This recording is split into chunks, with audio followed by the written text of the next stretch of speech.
Hello my dear students, welcome to Edufusion 0.2. আজি আমাৰ topic হল দহম শ্ৰেণীৰ সমান্তৰ প্ৰগতিৰ MCQ ভিডিও। এইটো হ'ব আমাৰ পাৰ্ট 2 ভিডিও।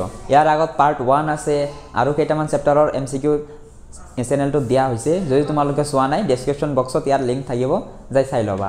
ঠিক আছে, আজিৰ ভিডিওলৈ আগবাঢ়ো। কোৱেশ্চন নম্বৰ 1 কি কৈছে? যদি A1 A2 A3 ... AN সমান্তৰ প্ৰগতিত থাকে যাতে A20 - A12 = -32 তেন্তে সাধাৰণ অন্তৰ হ'ব। সাধাৰণ অন্তৰ কোনটো হ'ব? চোৱা, আমাক কি দিয়া আছে 20তম পদৰ পৰা 12তম পদ বাদ দিলে কিমান থাকে? -32। তেনেহলে আমাৰ সাধাৰণ অন্তৰ মানে D ওলাব লাগে। তেনেহলে A20 - A12 = দিয়া আছে 32 -32। তেনেহলে A20 কি লিখিব পাৰিম আমি? A + 19D মানে D কেটা থাকিব যিমান নম্বৰ পদ কব তাতকৈ এক কম থাকিব মাইনাস A12 কি লিখিব পাৰিম? A + 11D যেহেতু আগত মাইনাস আছে ব্ৰেকেট দিয়াটো কম্পালসৰি -32। তেনেহলে কি হ'ব? A + 19D - A + A - A - 11D = -32।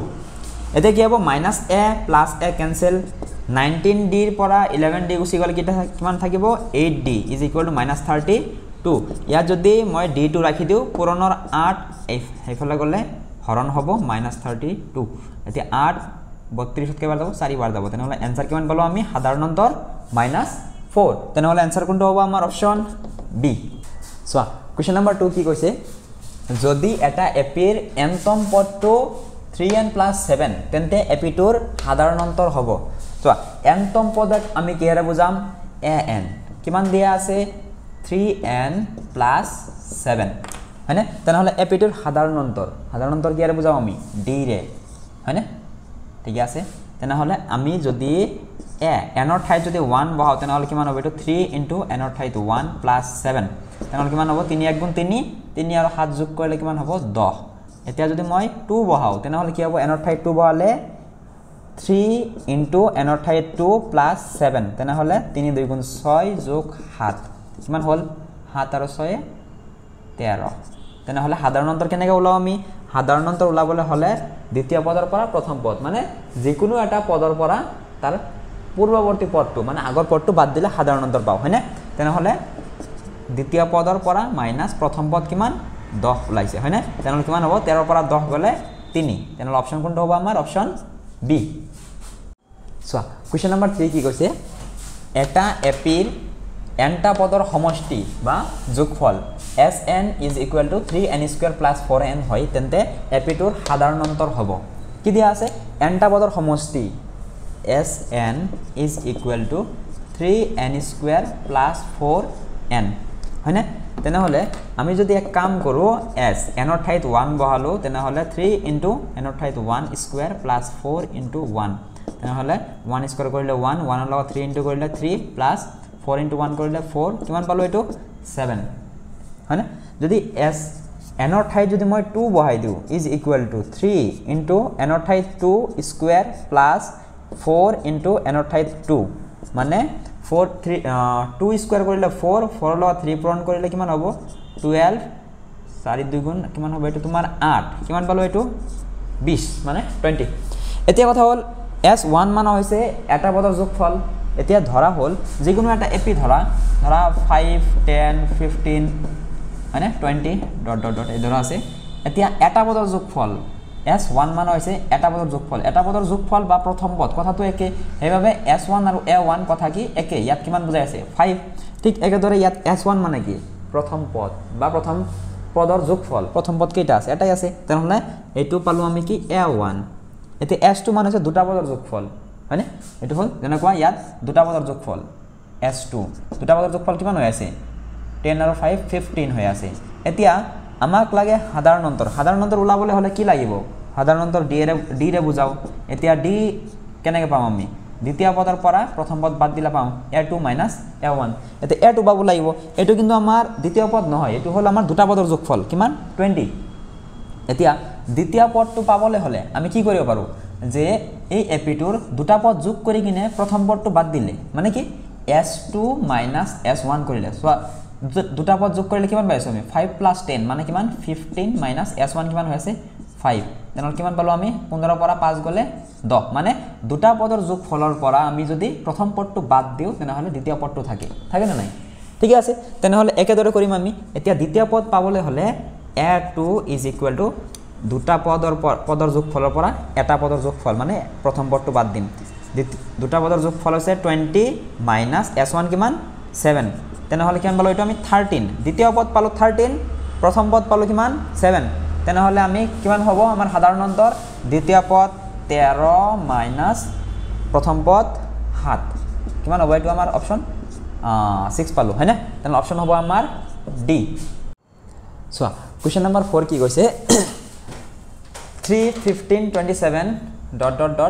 ap2 ৰ পিতম পদটো ap হয় যাতে পিতম পদ মাইনাস 50তম পদ মানে ap মানে কি বুজাইছে ইয়াত পিতম পদ মাইনাস 50তম পদ = 180 তেন্তে পিৰ মান কিমান হ'ব প্ৰথমতে কথা হল আমাৰ ap2 দিয়া আছে 3 15 27 তেনেহলে ইয়াত প্ৰথম পদ কিমান প্ৰথম পদ হৈছে 3 হয়নে সাধাৰণ অন্তৰ ডি কেনেকৈ ওলাও দ্বিতীয় পদৰ পৰা মানে যিকোনো এটা পদৰ পৰা তাৰ আগৰ পদটো বাদ দিব লাগে দ্বিতীয় পদৰ পৰা প্ৰথম পদ বাদ দিও দ্বিতীয় পদ আছে 15 - প্ৰথম পদ আছে 3 তেনেহলে 15 পৰা 3 গলে কিমান পালো আমি 12 হয় না নাই ঠিক আছে এতিয়া পিতম পদ কিমান ap হলে এইখিনি মান দিয়া আছে 180 ap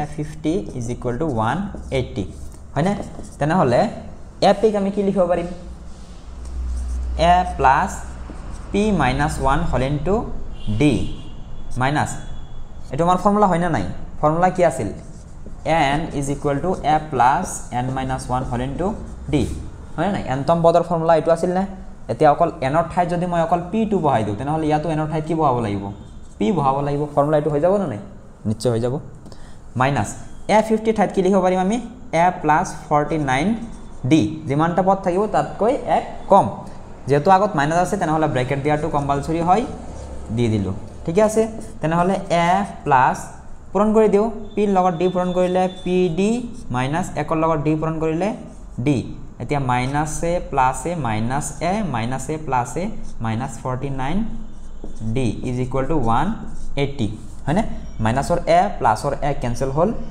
ইয়াৰ পিছত আমি কি পালো pd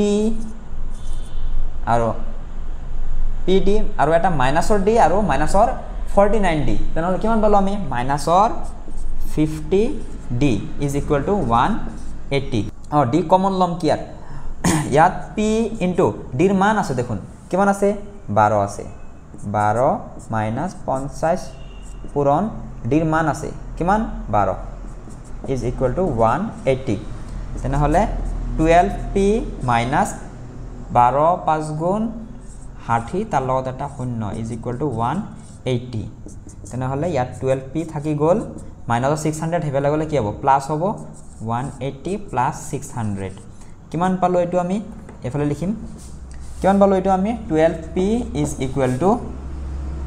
780